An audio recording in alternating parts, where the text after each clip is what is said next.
Une grande marque de pâte à tartiner disait « Chaque jour, c'est du bonheur à tartiner ». Mettons de côté les problèmes d'huile de palme, le gras, le sucre, tout ça, hein. Mais qu'arrive-t-il si j'ai pas de tartine? Comme on dit, pas de pain, pas de main.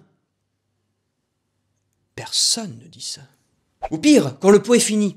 Si le bonheur se tartine et que j'en ai plus à tartiner, c'est que j'ai plus de bonheur. À moins de racheter un pot. Mais arrivera le moment où ce pot sera vide. Et je devrai en racheter un. Et ainsi de suite. Et ça toute ma vie. Et c'est pas cool parce qu'en attendant, je suis malheureux. Est-ce que le bonheur, ce serait pas une illusion?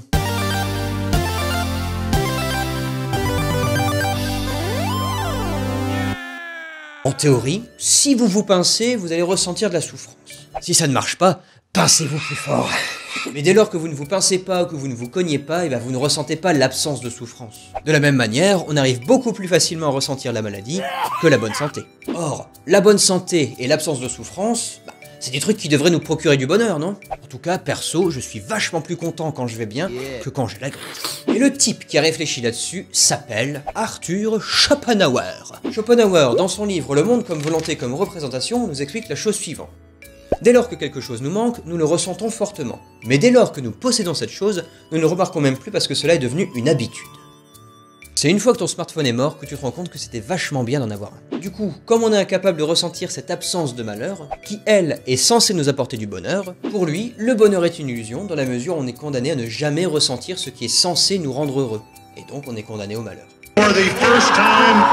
Du moins, tant que nous ne faisons pas l'effort de prendre conscience de ce qui nous rend heureux. Mais alors, si le bonheur semble impossible, pourquoi est-ce qu'on y croit encore?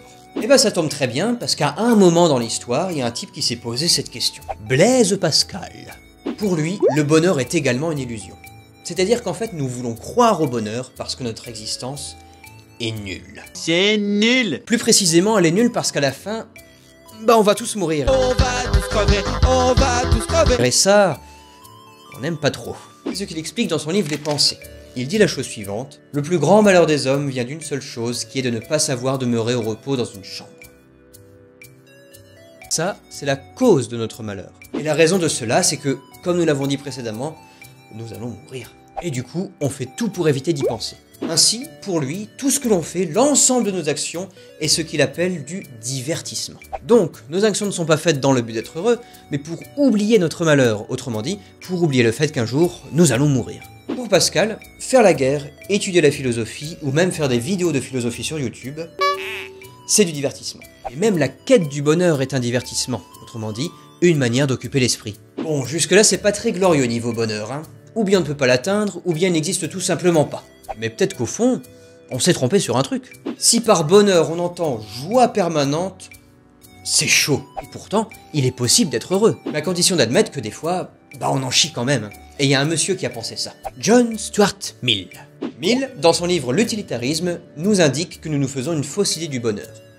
Il explique qu'on ne peut pas qualifier de vie heureuse une vie sans aucun malheur. Parce qu'en fait, ça n'existe pas. Ou alors c'est très rare. Pour lui, une vie heureuse est composée certes de passages malheureux, mais surtout de moments de plaisir variés. Et dans une vie heureuse, les moments cool sont beaucoup plus nombreux que les moments pas cool. Mais alors, si le bonheur n'est pas une simple illusion et qu'il est même possible d'être heureux, est-ce que le bonheur dépend de nous?